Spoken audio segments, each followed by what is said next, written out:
시몬을 응원하는 마음으로 들어주시면 좋겠습니다. 모파상의 작품 시몬의 아빠 시작하겠습니다. 시계가 정오를 알렸다. 학교 정문이 열렸고 아이들이 빨리 나가려고 서로 몸을 떠밀며 급히 달려나왔다. 하지만 아이들은 매일 그러듯 신속히 흩어져서 저녁을 먹으러 가는 대신 몇 걸음 만에 걸음을 멈추고 무리를 이루어 떠들어대기 시작했다.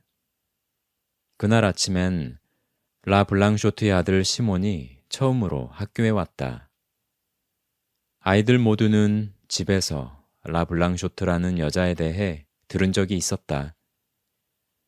겉으로 볼 땐 마을 사람들은 라 블랑쇼트를 환영했지만 아이 어머니들은 뚜렷한 이유도 없이 서로 의기투합해서 그녀를 멸시하는 것 같기도 하고 동정하는 것 같기도 하고 애매모호한 태도로 그녀를 대했다. 아이들은 시몬에 대해 잘 몰랐다. 시몬은 아이들과 함께 개구쟁이처럼 길거리나 강가를 뛰어다니는 일 없이 주로 집안에서만 있었기 때문이다. 그래서 아이들은 시몬을 별로 좋아하지 않았고 그저 호기심이 섞인 태도로만 대했다. 14살쯤 먹은 아이 하나가 뭔가 아는 것처럼 눈을 가늘게 뜨고 아이들에게 이런 말을 했다. 너희들도 알지? 시몬 말이야. 그 애는 아빠가 없대. 라 블랑쇼트의 아들 시몬이 학교 정문 앞에 나타났다. 시몬은 이제 8살이었다. 안색은 조금 파리했고 차림새는 나름 깔끔했으며 수줍은 나머지 부자연스러운 표정을 하고 있었다. 아이들이 무리를 지어 계속 속닥거리고 못된 짓을 꾸미는 어린애들 특유의 약삭 빠르고 잔인한 눈빛으로 시몬을 쳐다보고 있는 가운데 시몬은 집으로 걸음을 옮겼다. 그런데 아이들이 조금씩 시몬을 둘러싸더니 마침내 완전히 포위해버렸다. 시몬은 아이들이 자기에게 무슨 짓을 하려는 건지 도무지 알 수가 없어서 놀라고 당황한 채 그들 한가운데에 붙잡혀 있었다. 소문을 처음 퍼뜨린 아이가 의기양양하게 나서며 물었다. 너 이름이 뭐야? 시몬. 그 아이가 다시 물었다. 성은 뭔데? 시몬은 무척 당황해서 다시 대답했다. 시몬이야. 그냥 시몬은 제대로 된 이름이 아니잖아. 그러자 시몬은 울 것 같은 표정으로 세 번째로 대답했다. 내 이름은 그냥 시몬이라고. 개구쟁이들이 웃음을 터뜨리고는 의기양양해져서 목소리를 높였다. 그래, 이 아이한텐 아빠가 없다는 게 확실해졌어. 그러고는 무거운 침묵이 내려앉았다. 아이들도 이 이상하고 불가능하고 엄청난 사실 앞에 어리둥절해졌던 것이다. 아빠가 없는 애가 있다니. 아이들은 놀라운 사건을 대하듯 혹은 초자연적인 존재를 바라보듯 시몬을 바라보았다. 그리고 그때까지는 납득되지 않았던 라 블랑쇼트에 대한 어머니들의 경멸감이 자기들 안에서도 싹트는 것이 느껴졌다. 시몬은 넘어지지 않기 위해 나무에 몸을 기대고 서 있었다. 돌이킬 수 없는 재앙에 깜짝 놀란 것처럼 거기에 머물러 있었다. 상황을 해명하려고 애썼지만 적당한 대답을 찾아내지 못했고 자신에게 아빠가 없다는 끔찍한 사실을 부인할 수도 없었다. 마침내 시몬은 창백한 안색으로 되는 대로 외쳤다. 아니야, 나도 아빠 있어. 그러자 아까 그 아이가 되물었다. 어디에 있는데? 시몬은 다시 입을 다물었다. 아빠가 어디에 있는지 알지 못했기 때문이다. 시몬이 아무 말도 하지 못하자 흥분한 아이들은 깔깔대며 웃어댔다. 짐승에 가까운 이 시골 남자아이들은 한 마리 닭이 상처를 입으면 닭장의 모든 닭들이 그 한 마리를 끝장내려고 달려드는 것 같은 그런 잔인함으로 시몬을 대하고 있었다.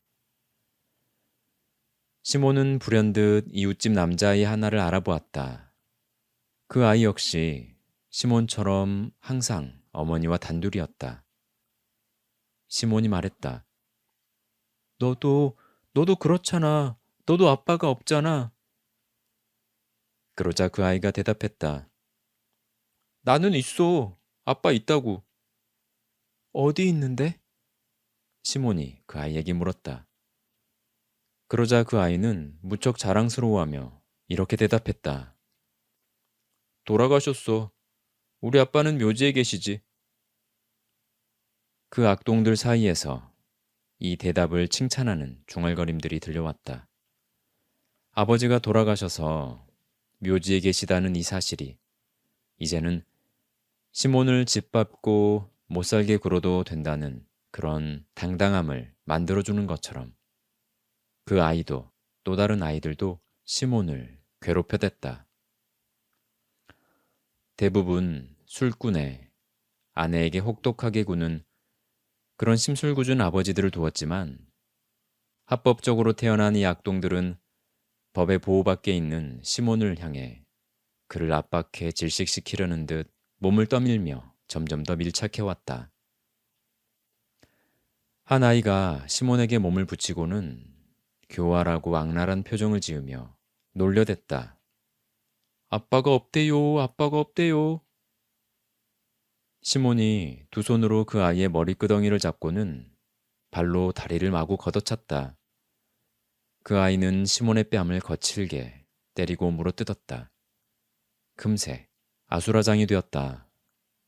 싸우던 두 아이가 마침내 떨어졌을 때 시몬은 두들겨 맞아 찢기고 타박상을 입은 채 개구쟁이들 사이에 삥 둘러싸여 나뒹굴고 있었다. 아이들은 박수를 쳐댔다. 시몬이 먼지투성이가 된 셔츠에 손을 닦으며 일어서자 누군가가 놀리듯이 외쳤다. 집에 가서 네 아빠한테 일러. 시몬은 큰 좌절감을 느꼈다. 자신보다 힘이 센 아이들한테 이렇게 맞아도 아무 말도 할 수가 없었다. 아빠가 없는 것이 사실이었기 때문이다.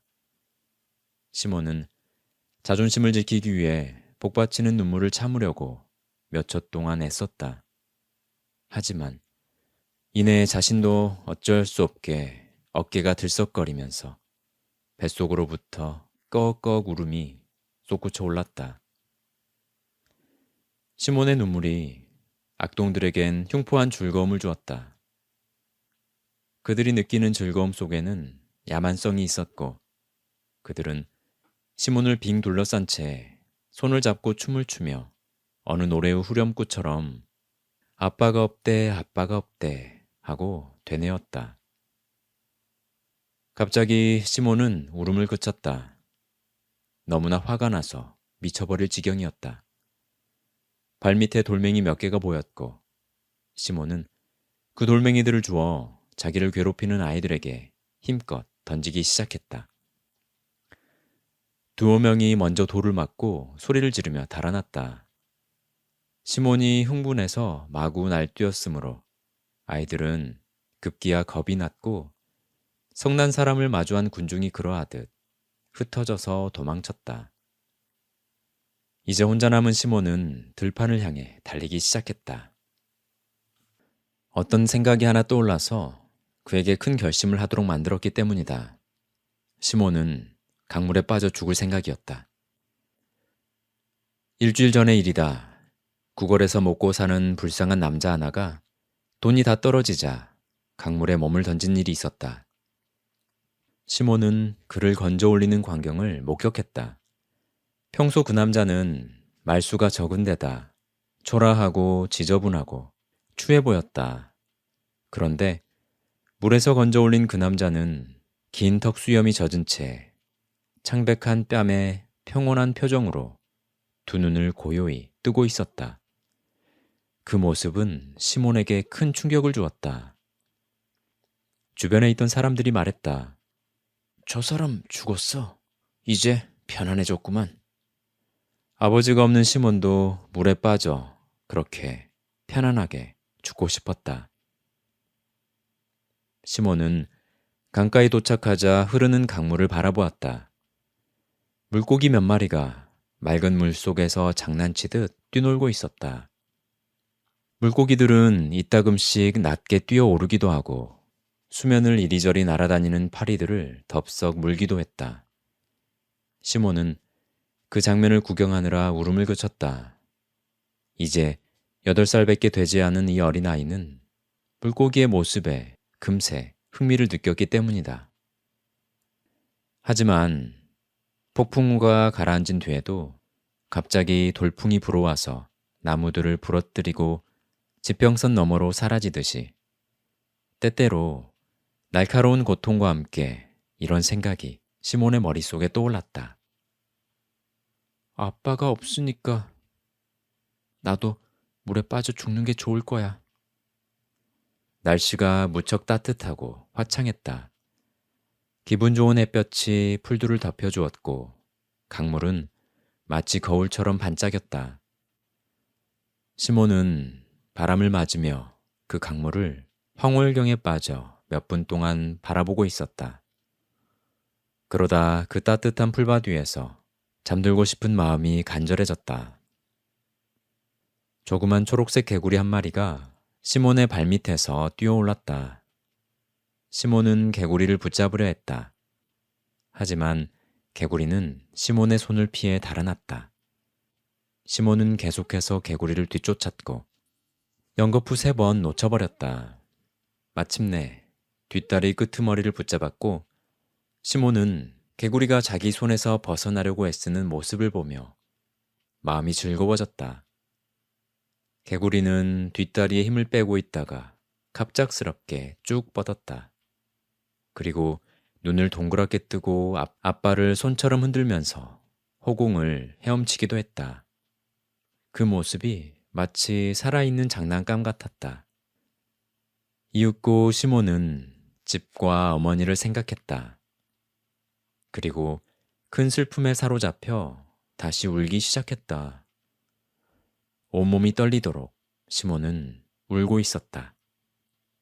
하지만 도저히 죽을 용기는 나지 않았다.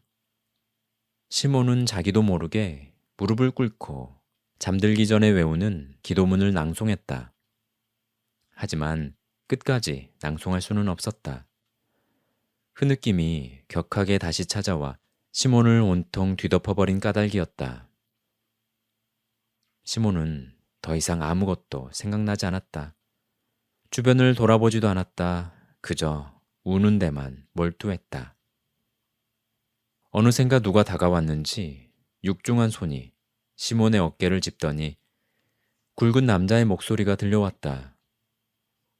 꼬마야, 누가 너를 이렇게 슬프게 했니? 시몬은 뒤를 돌아보았다. 키가 크고 덕수염을 기른 검은 머리카락이 곱슬곱슬한 노동자 한 명이 다정한 표정으로 그를 보고 있었다. 시몬은 눈에 눈물이 그렁그렁한 채 울먹이는 목소리로 대답했다. 아이들이 저를 때렸어요. 제가 아빠가 없다고요. 아빠가 없다고 때렸어요. 저런, 하지만 누구에게나 아빠는 있는 법이지. 남자는 미소 지으며 말했다. 시몬은 슬픔 때문에 몸을 떨며 힘겹게 다시 말했다. 하지만 저는 없어요. 그러자 남자의 얼굴이 심각해졌다. 남자는 이 아이가 라 블랑쇼트의 아들임을 눈치챘다. 이 고장에 온 지는 얼마 되지 않았지만 그는 시몬의 이야기를 어렴풋이 들은 적이 있었다. 그가 말했다. 얘야, 마음을 좀 가라앉히렴. 그리고 이제 나와 함께 네 엄마에게 가자꾸나. 이 아저씨가 엄마와 상의해서 너에게 아빠를 하나 만들어 주도록 한번 노력해 볼게. 두 사람은 손을 잡고 길을 나섰다. 남자는 미소 짓고 있었다. 라블랑쇼트를 만나는 것은 나쁘지 않은 일이기 때문이다. 사람들은 라블랑쇼트가 이 마을에서 가장 예쁜 여자라고 말했다.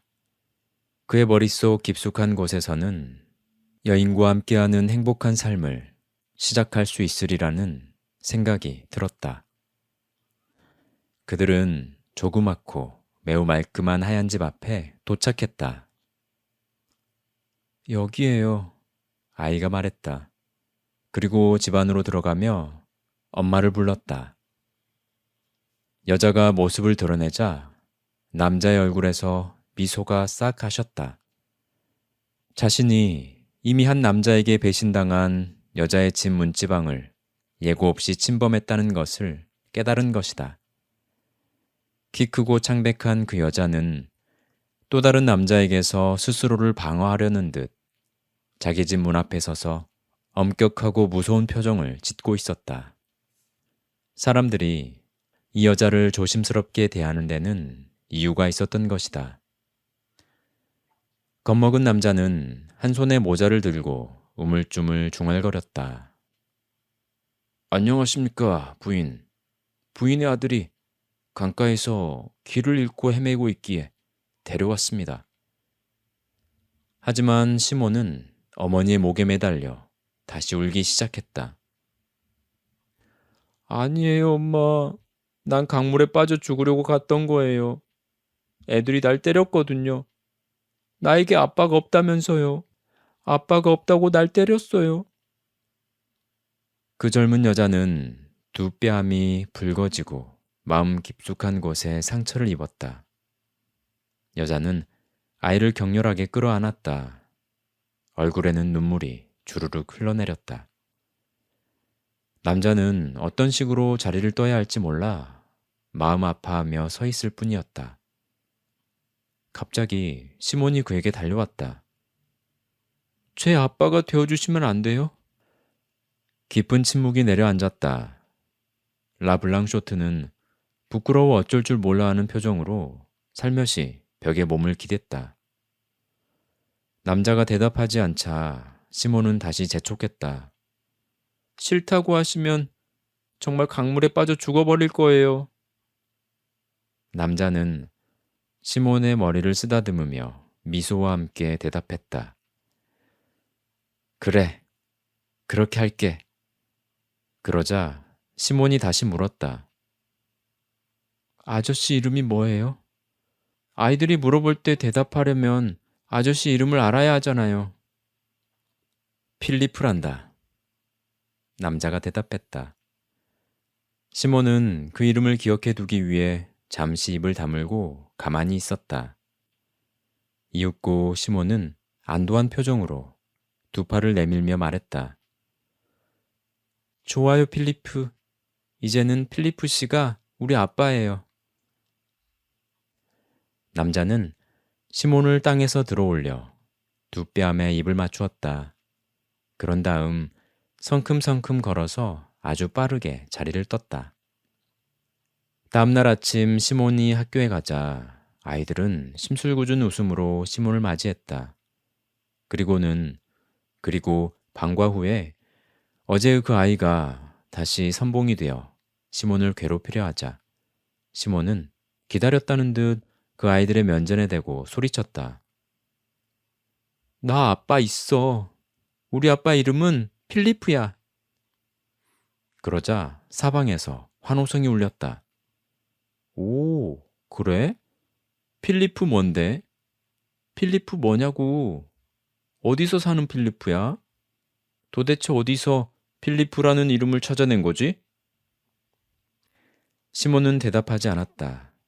하지만 이번에는 확고한 믿음을 가지고 도망치기보다는 괴롭힘 당할 채비를 하고 도전하는 눈길로 아이들을 노려보았다.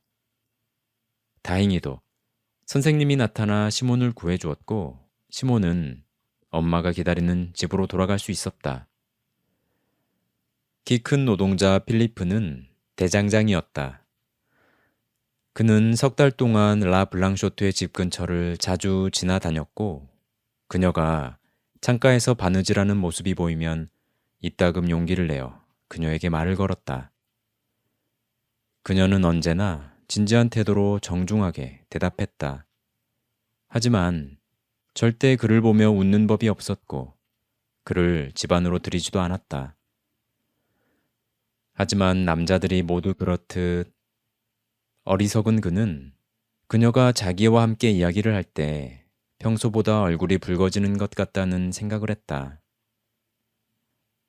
한번 실추된 평판은 너무나 취약하고 회복하기가 쉽지 않은 법이므로 라 블랑쇼트가 정말 신중하게 처신했음에도 불구하고 마을 사람들은 입방아를 찧어댔다. 한편 시몬은 새로 생긴 아빠를 무척 좋아했고 하루 일과가 끝나면 저녁마다 그와 함께 산책을 했다. 학교 공부도 열심히 했는데 놀리는 말에 절대 대꾸하지 않아 학생들 사이에서 매우 당당한 아이로 통하게 되었다. 그러던 어느 날 시몬을 맨 처음 괴롭혔던 아이가 시몬에게 와서 이렇게 말했다. 너 거짓말이지? 너에겐 분명 필리프라는 이름의 아빠가 없어. 그런 거지? 시몬은 몹시 흥분해서 되물었다. 왜? 왜 그런 말을 나에게 하는 거야? 그 아이는 시몬을 노려보며 대꾸했다. 너한테 그런 아빠가 있다면 그 사람은 네 엄마의 남편이어야 하니까. 하지만 아니잖아. 이 정확한 논리 앞에서 시몬은 동요했다. 하지만 이렇게 대답했다. 어쨌든 그 사람은 우리 아빠가 맞아. 아이가 희죽거리며 말했다. 그럴 수도 있겠지. 하지만 네 엄마의 남편이 아니라면 그 사람은 너의 완전한 아빠는 아니야. 그 말을 듣고 시몬은 머리를 숙인 채 하루 종일 생각에 잠겼다. 그리고 로아족 영감의 대장간으로 걸어갔다. 필리프가 거기에서 일하고 있었다. 대장간은 무성한 나무들 밑에 파묻히다시피 해서 무척 어두웠다. 무시무시한 화덕의 빨간 불빛만이 팔을 걷어붙인 채 엄청난 굉음을 내며 망치질을 하는 5명의 대장장이들을 비추었다.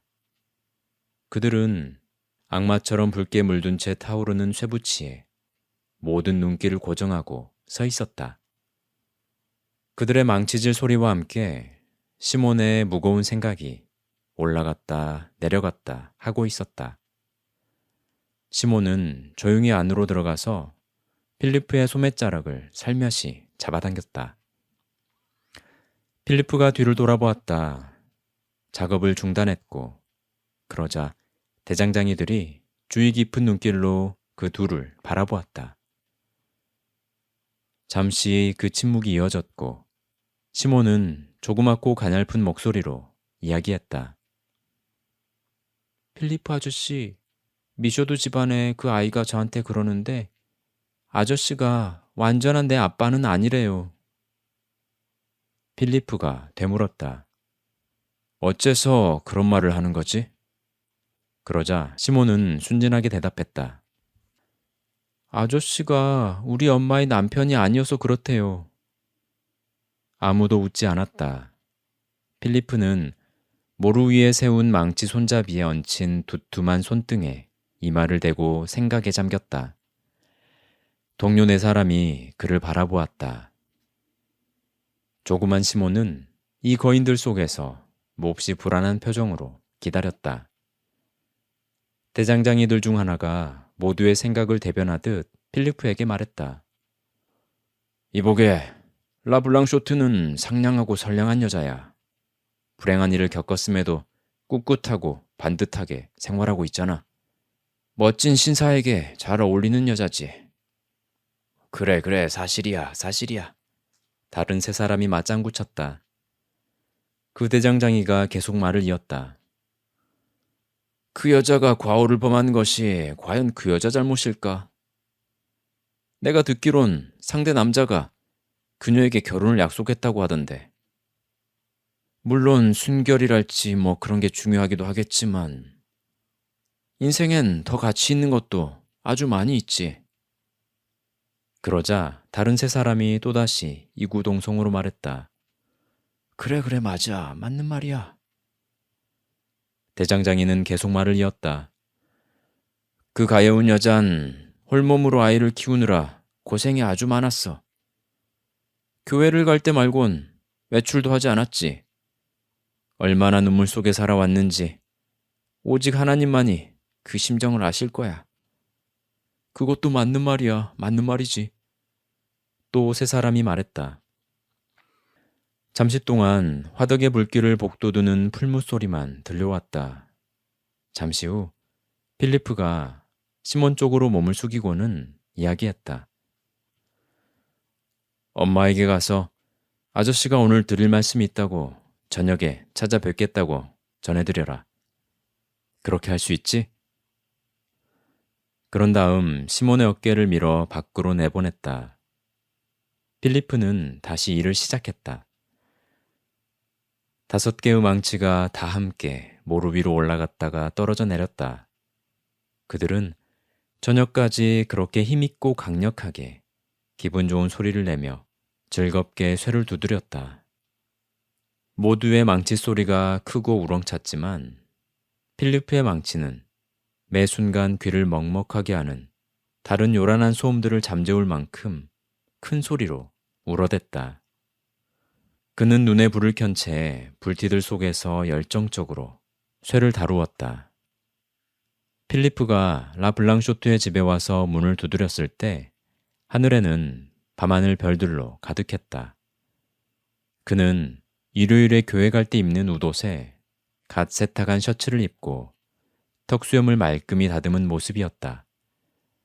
라블랑쇼트는 문가에 나와서 괴로워하는 표정으로 이야기했다.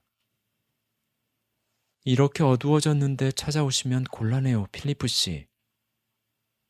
그러자 그는 당황한 나머지 불분명한 소리로 우물거리며 그녀 앞에서 어색하게 서 있었다.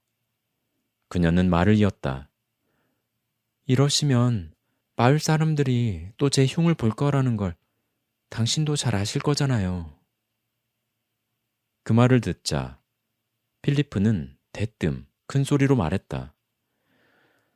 그 사람들의 말이 무슨 소용이랍니까?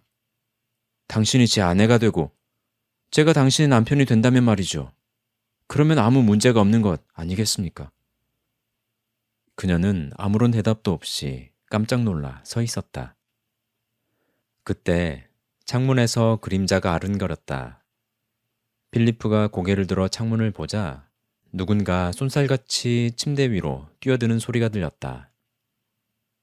필리프는 라블라쇼트를 지나 집 안으로 들어섰다. 침대 위에 이불을 덮고 누워있던 시몬은 누군가 갑자기 자신의 몸을 들어 올리는 것을 느꼈다. 필리프가 그의 힘센 팔로 시몬을 높이 들어 올려 이렇게 외쳤다. 시몬, 내일 친구들을 만나면 이렇게 이야기하렴. 내 아빠는 대장장이 필리프 램이라고. 우리 아빠가 나를 괴롭히는 아이들은 전부 귀를 잡아당겨서 혼내줄 거라고 말이야. 시몬은 너무나 신이 났다. 그날 밤 필리프와 라블라쇼트는 오랜 시간 식탁에 앉아 이야기를 나누었다. 다음날 아침 교실에 아이들이 가득 차고 수업이 시작되려고 할 때 시몬이 매우 창백한 얼굴로 자리에서 일어나 입술을 떨며 또릿한 목소리로 외쳤다. 너희들에게 할 말이 있어. 우리 아빠는 대장장이 필리프 램이야. 우리 아빠가 그러는데 지금까지 나를 괴롭힌 애들은 모두 귀를 잡아당겨서 혼내주신다고 했어. 그 말을 듣자 아이들은 아무도 웃지 않았다. 아이들 모두 대장장이 필리프 레미를 알고 있었기 때문이다. 그 정도의 사람이 아빠라면 꽤나 자랑스러울 것이라고 아이들은 생각했다.